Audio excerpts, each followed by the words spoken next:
नेपाल की राजधानी काठमांडू में आज सुबह एक विमान क्रैश हो गया। प्लेन में सवार 19 लोगों में से 18 की मौत हो गई है। वहीं घायल पायलट कैप्टन एम साक्य को गंभीर हालत में अस्पताल पहुंचाया गया।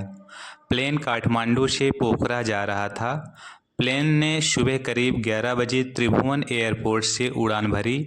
इसके कुछ ही देर के अंदर यह क्रैश हो गया। 9 AME प्लेन सौर एयरलाइंस का था। हादसे में मारे गए लोगों में से 17 सौर एयरलाइंस के ही स्टाफ थे, जबकि बाकी 2 क्रू मेंबर थे। हादसे में मारे गए 18 लोगों में से 3 एक ही परिवार के हैं। इनमें मुनराज शर्मा, उनकी पत्नी प्रीजा खाटीवाड़ा और उनका 4 साल का बेटा आदिराज शर्मा शामिल है। दरअसल 21 साल पुराने इस प्लेन को मरम्मत कर टेस्टिंग के लिए ले जाया जा रहा था। प्लेन में मौजूद लोग कंपनी का टेस्टिंग स्टाफ था।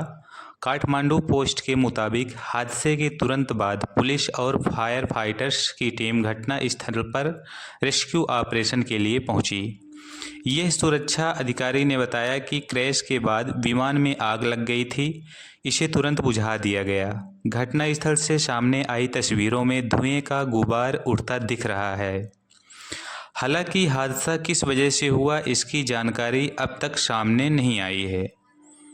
चश्मदीद बुलेट टेक ऑफ करते ही झटका लगा, फिर क्रैश हो गया। घटनास्थल पर मौजूद चश्मदीदों ने काठमांडू पोस्ट से बात करते हुए कहा, प्लेन रनवे के दक्षिणी छोर से टेक ऑफ कर रहा था। अचानक से इसमें झटका लगा और आग लग गई।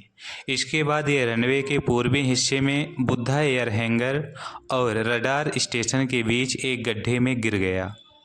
सौर एयरलाइंस की वेबसाइट के मुताबिक कंपनी नेपाल में 5 जगहों के लिए विमान संचालित करती है।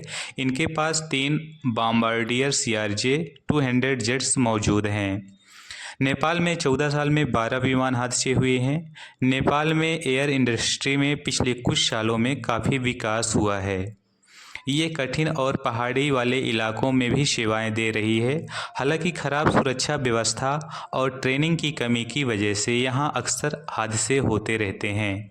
नेपाल में हर साल औसत एक विमान हादसा होता है। साल 2010 से अब तक 12 प्लेन क्रैश हो चुके हैं। 14 जनवरी 2023 को यहाँ बड़ा विमान हादसा हुआ था। यदि एयरलाइंस का प्लेन काठमांडू से 205 किलोमीटर दूर पोखरा में क्रैश हो गया था। यह ATR-72 प्लेन था, जिसमें 68 यात्री और 4 क्रू मेंबर सवार थे। विमान पोखरा अंतर्राष्ट्रीय एयरपोर्ट पर लैंडिंग से महज 10 सेकंड पहले पहाड़ी से टकरा गया था। इससे प्लेन में आग लगी और वह खाई में जा गिरा था। हादसे में सभी 72 लोगों की मौत हो गई थी। इससे पहले 29 मई 2022 को मैनस्टैंग जिले में एक एयरप्लेन क्रैश हुआ था। इस हादसे में 22 लोगों की मौत हुई थी।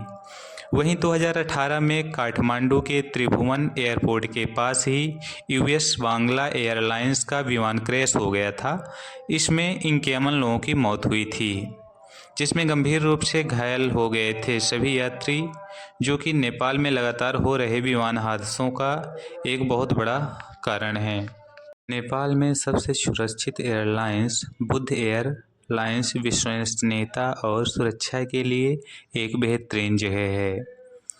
फ्लाइटर राडार 24 फ्लाइट ट्रैकिंग के अनुसार सौर वर्तमान में 2 CRJ-200 क्षेत्रीय जेट संचालित करता है।